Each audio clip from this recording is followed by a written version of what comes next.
This is a video about body paragraphs, the different parts of them, how we can build one using that, and how we can really strengthen and develop them. So we mentioned the three parts of a body paragraph, and that is an assertion, also called a topic sentence.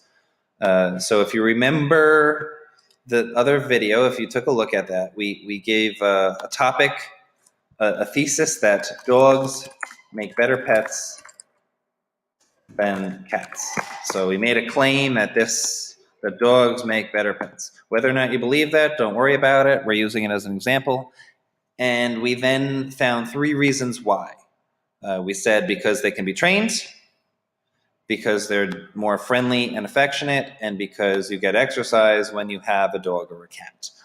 And we mentioned now, so we already, from this, developed a topic sentence. I'm going to take one of these, I'm going to use this paragraph here, and right here I sort of expanded it a little bit and created this topic sentence. One reason why dogs make better pets than cats is because they're more genuinely loving, friendly, and affectionate. So that's how we're going to start off the body paragraph, with one reason why the thesis is true.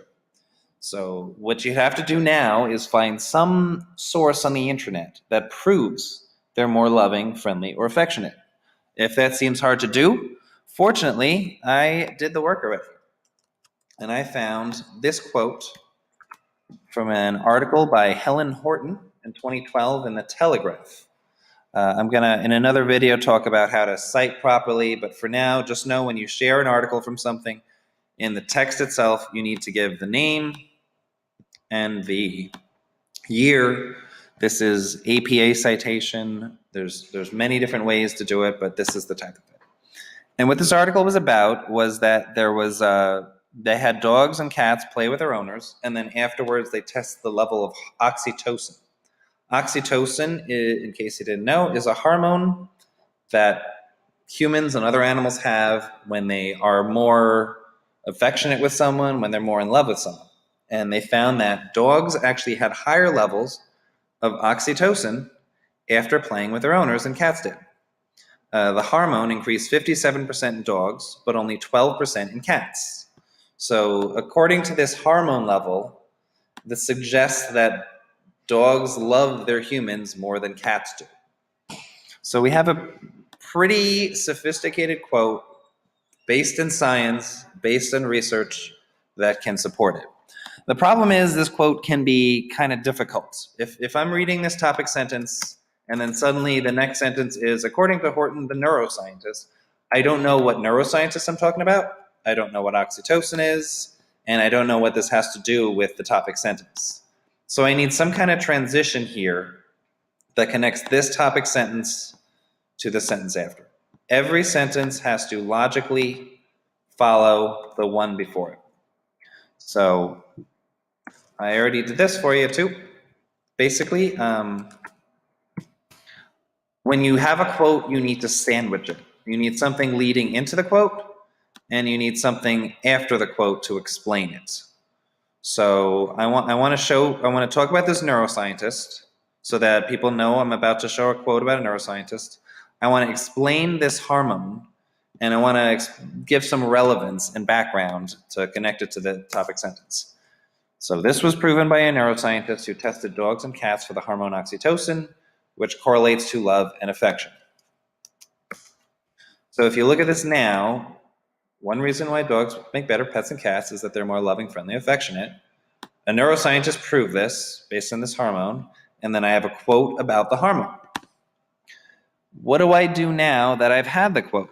Well, if you look at my list of things here, I have to do three things after the quote.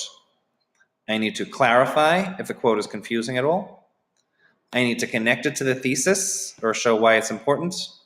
And I need ethos, logos, and pathos. I'm going to talk about all these things right now. So let's start by explaining the quote.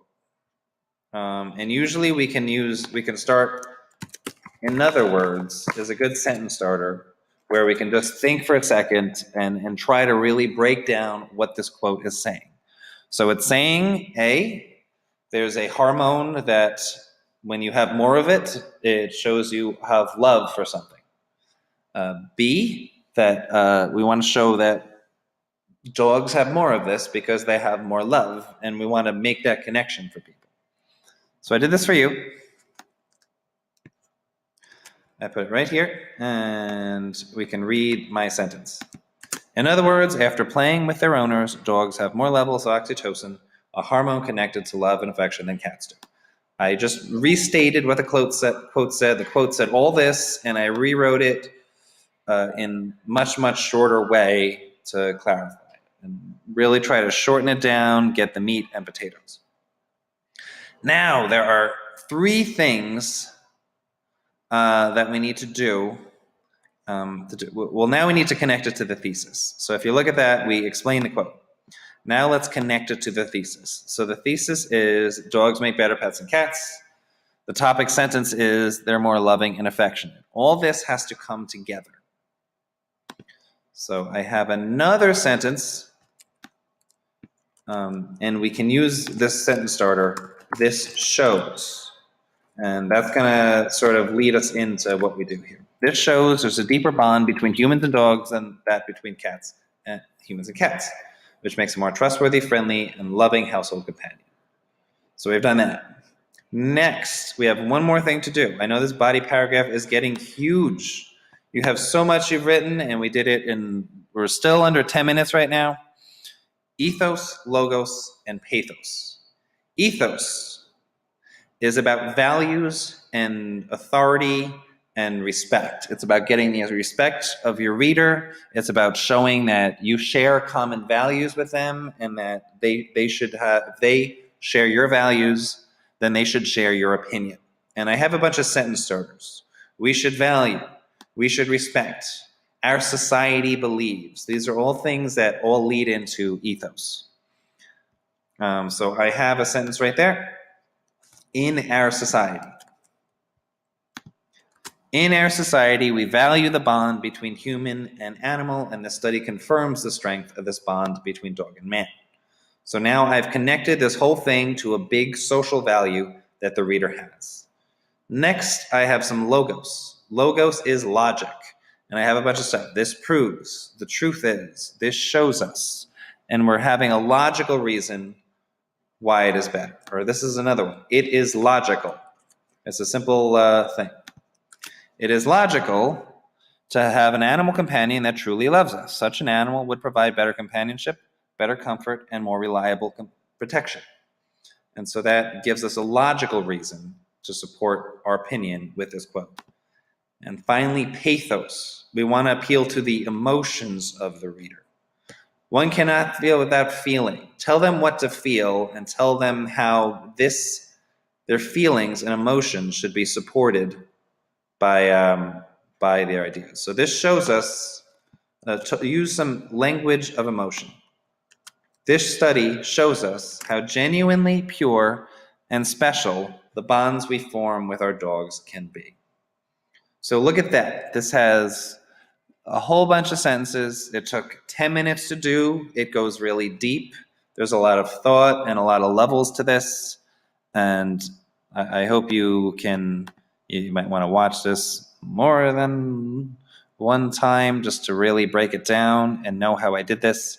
But I formed a body paragraph using this foundation, taking all these steps, and I hope you can too.